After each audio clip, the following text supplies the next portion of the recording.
So today what we're going to be doing is we're going to be graphing quadratics in vertex form. Now, this is going to be very similar to how we've graphed absolute value functions in the past. So we've put down a repetition of the rules that we discovered when we were graphing absolute value. Left and right are adding or subtracting inside the parentheses. So if we ever have any parentheses, it's going to be what's inside. That's a left or right motion. Nothing there. That's a left or right motion.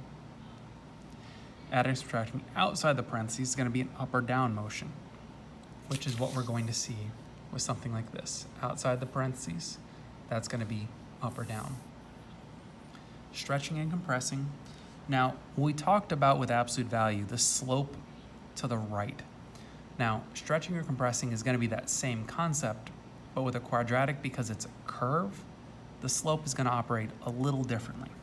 But we're going to see what happens when we have things like multiplied outside. These are both going to be stretched. These are both going to be compressed. Likewise, if that was a 2x line, that line goes from a diagonal to a much steeper diagonal. That's thought of as stretching the line. If this were a diagonal, that 1/2 means that its run is going to be longer. We can think of that as compressing the line. So those are stretching and compressing.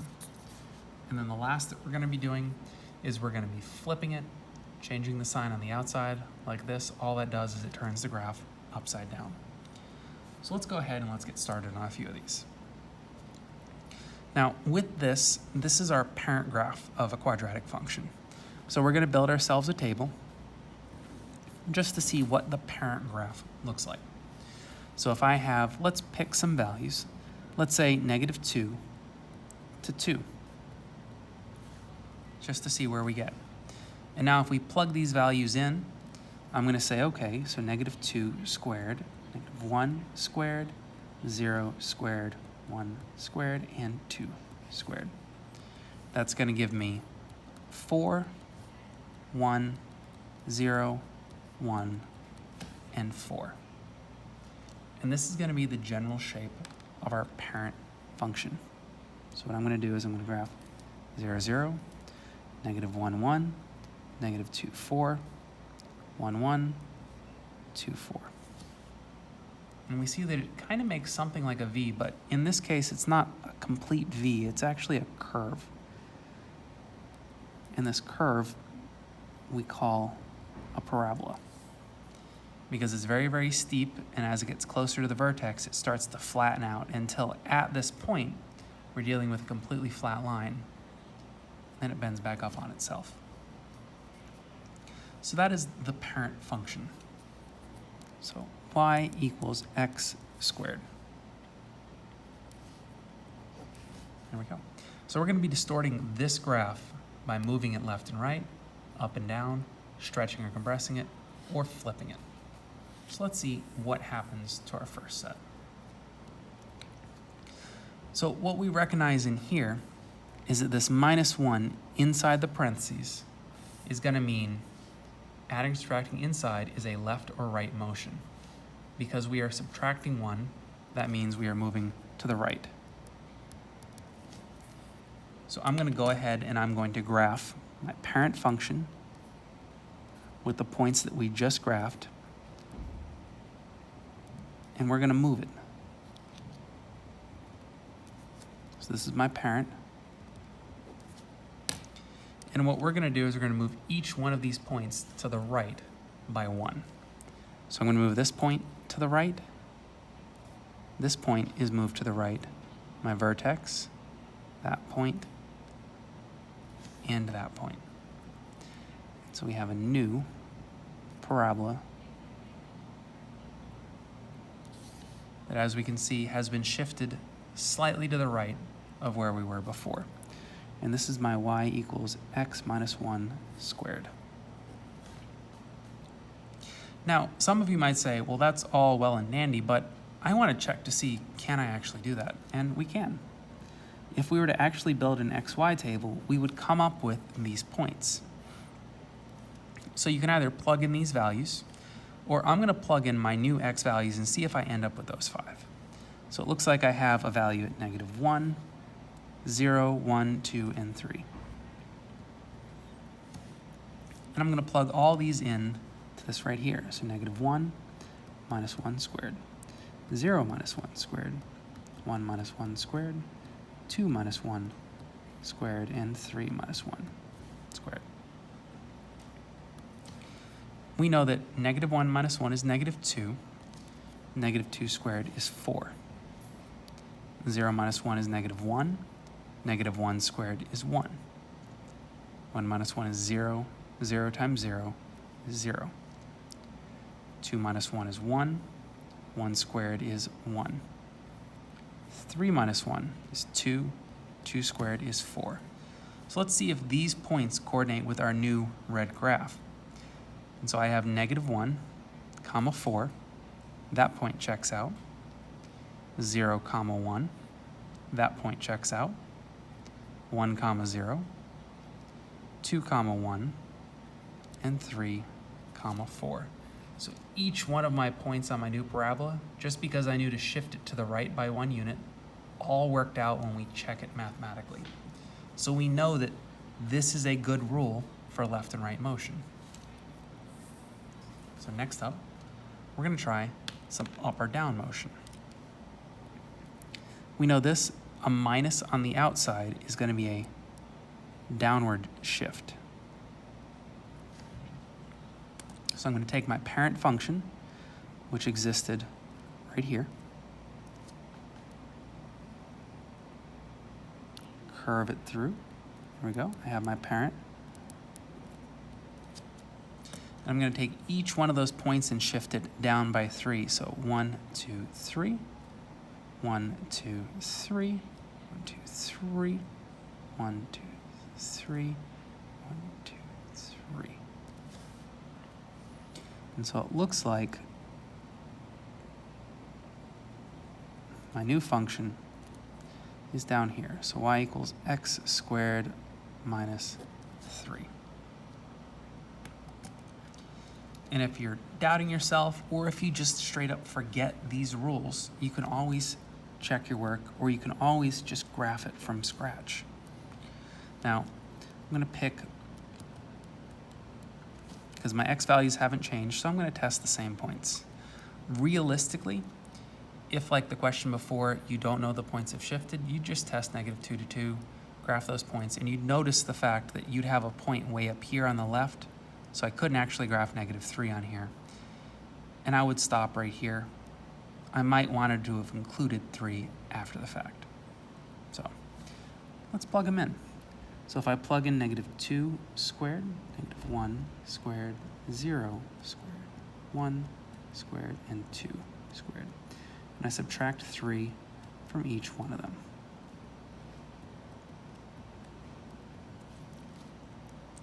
-2 squared is 4, minus 3 is 1. -1 squared is 1, minus 3 is -2. 0 squared is 0, minus 3 is -3. 1 squared is 1 minus 3, which is -2. And 2 squared is 4 minus 3, which is 1.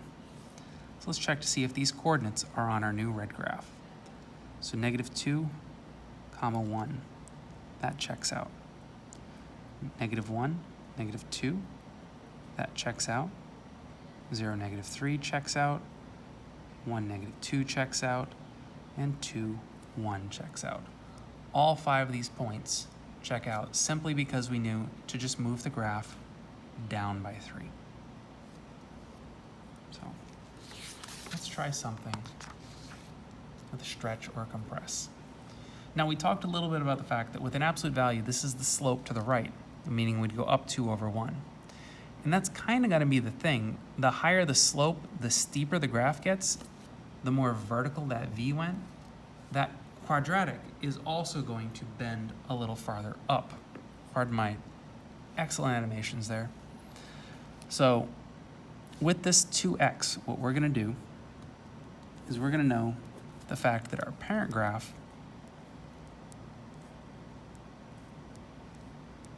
is going to be stretched. And a quick way to do this, if this is our parent, is I'm going to take, okay, so this is doubled. So each one of these y values, I'm going to double them. So I'm going to say double 0 is 0. Double 1 is 2. Double 1 is 2.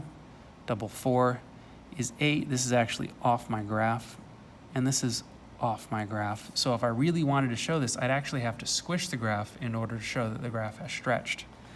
Let's take a look at what this looks like.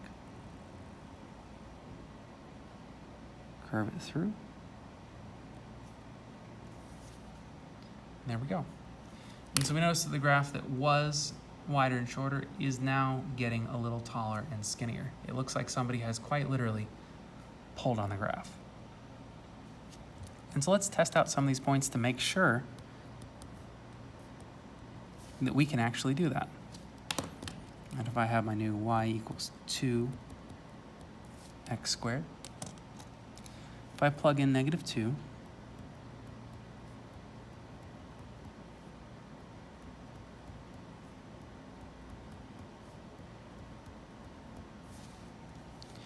I'm going to do order of operations, so exponents first. So -2 squared is 4 times 2 is 8.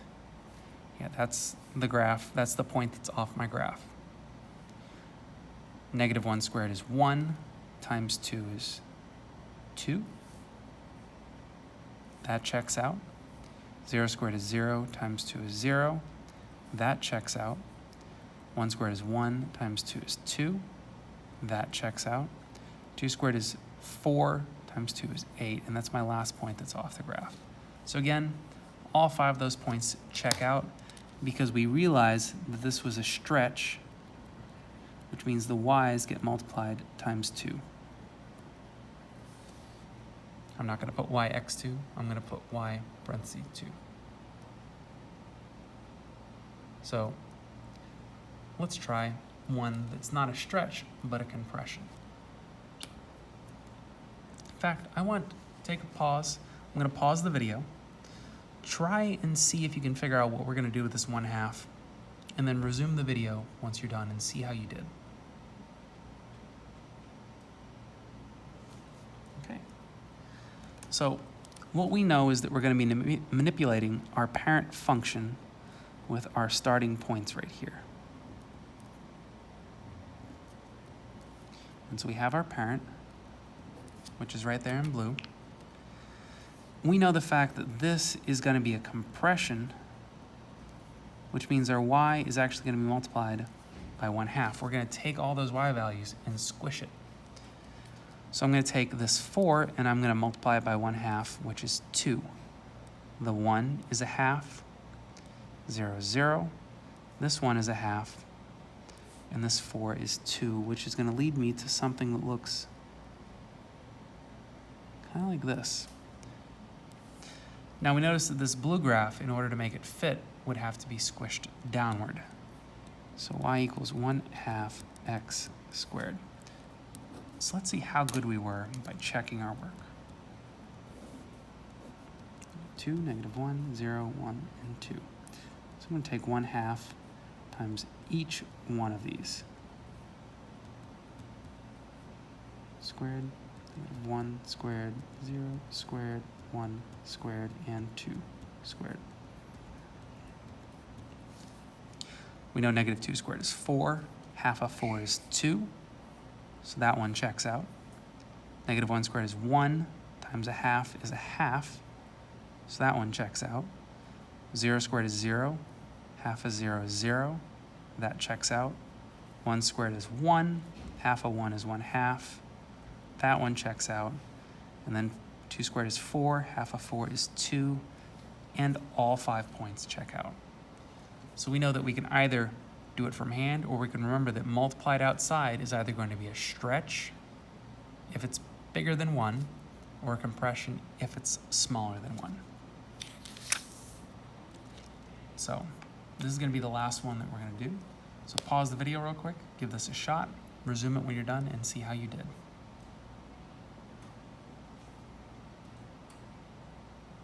Okay, let's see how it worked. So it looks like I have 2 transformations. I have a +1, which means we're going to be moving to the left, and I have a -2 on the outside, which means we're going to be moving down.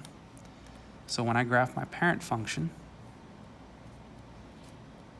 I'm going to take each one of these points and move it left and down.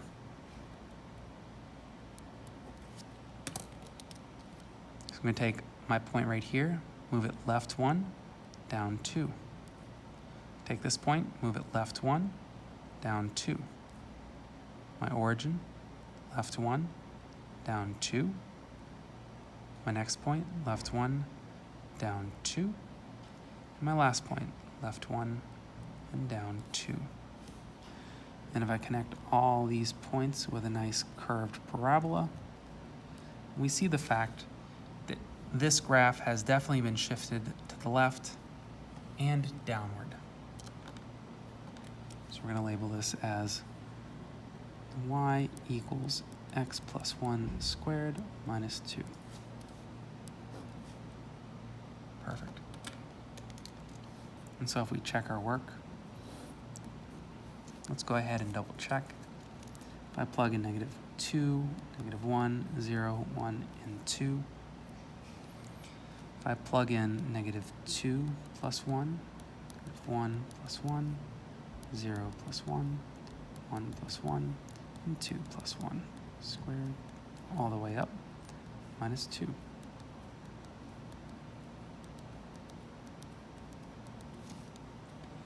See, negative 2 plus 1 is negative 1, squared is 1, minus 2 is negative 1. So negative 2, comma negative 1. That checks out. Negative 1 plus 1 is 0, squared is 0, minus 2 is negative 2. So negative 1, negative 2. That checks out. 0 plus 1 is 1, 1 squared is 1, minus 2 is negative 1. That checks out. 2 squared is 4, minus 2 is 2, so 1, 2. That checks out. 3 squared is 9, minus 2 is 7. I don't have a point right over here, but I bet you that would check out. The only point I haven't checked out is negative 1, negative 2, negative 3. So I'm going to check out, see what happens when I plug in negative 3. And I'm hoping to get 2. So negative 3 plus 1 is negative 2, squared is 4. 4 minus 2 is 2. Yep, they all check out. And there we go.